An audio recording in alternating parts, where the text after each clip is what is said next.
Good morning to all of you. मैं अतुल कुमार शर्मा आप सभी का अपने YouTube channel free chemistry by Sharma ji पर हार्दिक स्वागत और अभिनंदन करता हूं। स्टूडेंट्स, आज के अपने लेक्चर में हम लोग स्टार्ट कर रहे हैं क्लास 11th की केमिस्ट्री का एक बहुत ही इम्पोर्टेंट चैप्टर द्रव्य की अवस्थाएं। तो सभी लोग कॉपी पेन ले लीजिए।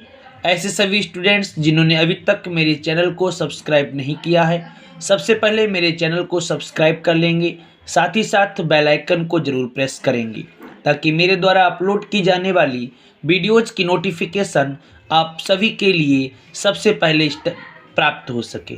चलिए स्टार्ट करते हैं। स्टेट ऑफ मैटर, द्रव्य की अवस्थाएं। स्टूडेंट्स, इस लेसन में जो पहला प्रश्न बनता है वह प्रश्न है गैसीय नियम। गैसीय नियम किसे कहा जाता है, और आपसे कोई एक गैसीय नियम पूछ लेते हैं। तो मैंने आपके सामने गैसीय नियम को लिख रखा है कि गैसीय नियम किन्हें कहा जाता है। तो बच्चों, इसकी डिफिनीशन को आप देखिएगा कि गैसों के व्यवहार को स्पष्ट करने के लिए जिन नियमों का प्रतिपादन किया गया उन्हें गैसीय नियम कहा जाता है।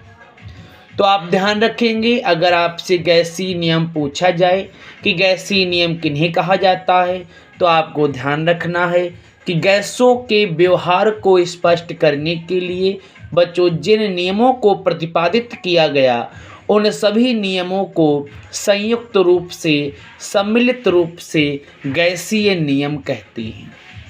और ये कुछ ऐसे नियम हैं जो गैस की प्रकृति और गैस की संरचना पर निर्भर नहीं करते हैं। आई होप अब आपको गैसीय नियम की डिफिनीशन याद हो गई होगी। अगर ऑब्जेक्टिव प्रश्न पूछा जाता है तो आपको ध्यान रखना है कि गैसीय जितने भी गैसीय नियम हैं वो गैस की प्रकृति और गैस की संरचना पर निर्भर नहीं करते हैं। चलिए स्टार्ट करते हैं। कौन कौन से गैसीय नियम हैं, मैं एक एक करके उन सभी गैसीय नियमों को आपके सामने स्पष्ट करूंगा। चलिए स्टार्ट करते हैं। देखिए बच्चों, पहला जो गैसीय नियम मैंने आपके सामने लिख रखा है वह नियम है बायल का नियम। बायल के इस नियम को आयतन दाब का नियम भी कहा जाता है। तो आपको दोनों तरीके से ध्यान रखना है कि बायल के नियम को आयतन दाब का नियम भी कहते हैं। प्रतिपादन कर्ता आयरिश वैज्ञानिक रॉबर्ट बायल। जैसे हम लोग इंडिया में रहते हैं तो इंडियन कहलाते हैं, ऑस्ट्रेलिया के लोग ऑस्ट्रेलियन कहलाते हैं, कैनेडियन कहलाते हैं, स्पेनिश कहलाते हैं। इसी प्रकार से आयरन के व्यक्ति आयरिश कहलाते हैं। तो प्रतिपादनकर्ता कौन थे इस नियम के? तो आयरिश वैज्ञानिक रॉबर्ट बायल। कब दिया था यह नियम? तो 1662 में दिया था। और नियम क्या था? स्थिर ताप पर आपको ध्यान रखना है, बायल ने ताप को कैसा माना था? स्थिर माना था। तो स्थिर ताप पर किसी गैस की निश्चित मात्रा का आयतन, आयतन को हम लोग रिप्रेजेंट करते हैं बी से, उसके दाब को रिप्रेजेंट करते हैं पी से। तो फिर देखिएगा एक बार, स्थिर ताप पर किसी गैस की निश्चित मात्रा का आयतन, आयतन का मतलब क्या हुआ? बी, उसके दाब के व्युत्क्रमानुपाती होता है। आप इसको बार बार दोहराएंगे तो आपको यह नियम बहुत ही अच्छी तरीके से याद हो जाएगा। फिर आप आगे देखिएगा, हमारे पास क्या नियम था? नियम आप याद कर चुके हैं। किसी गैस की निश्चित मात्रा का आयतन उसके दाब के व्युत्क्रमानुपाती, अर्थात आयतन क्या है? आयतन V है और दाब क्या है? दाब P है।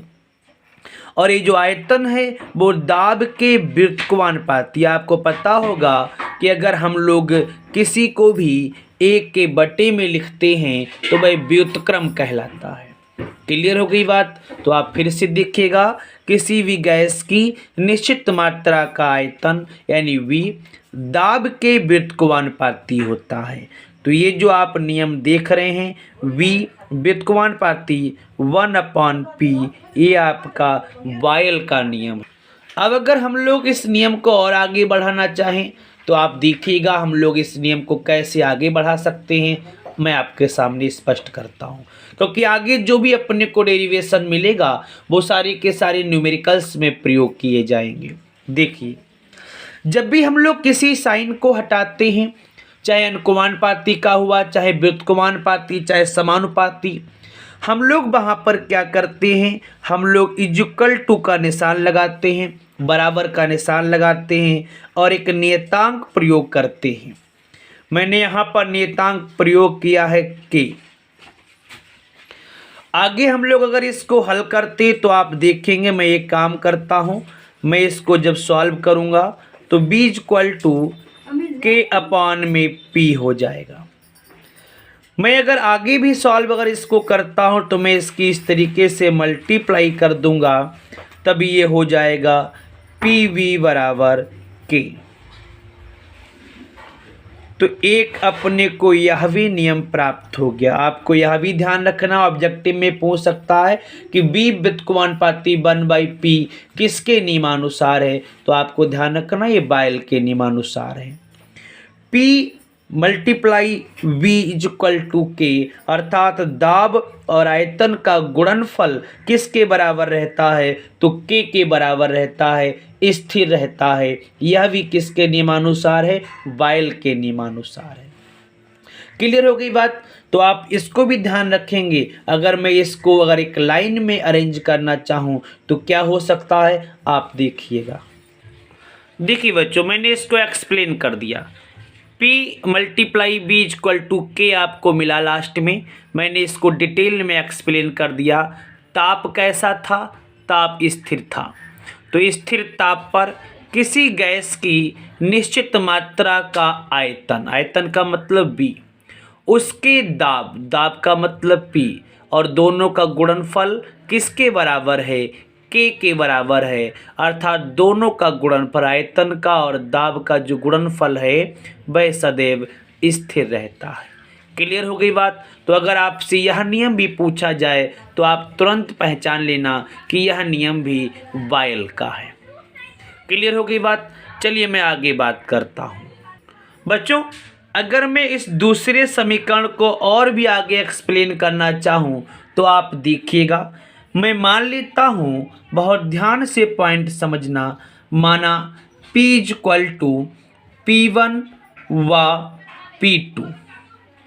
आगे भी हो सकते हैं लेकिन मैं यहाँ पर केवल दो को लेकर के बात कर रहा हूँ। इसी प्रकार v इक्वल टू v1 व v2। आगे भी हो सकते हैं लेकिन मैं दो लेकर के बात कर रहा हूँ। तो p के स्थान पर p1, v के स्थान पर v1। क्लियर हो गई बात। आगे इक्वल टू लगा देंगे तो ये p2 v2 हो जाएगा।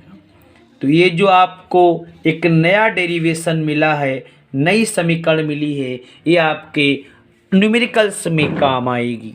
तो आई होप आप सभी के लिए बायल का नियम समझ में आ गया होगा। इस लेक्चर में इतना ही।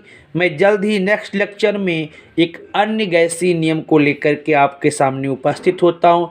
तब तक के लिए घर पे रहिए, सेफ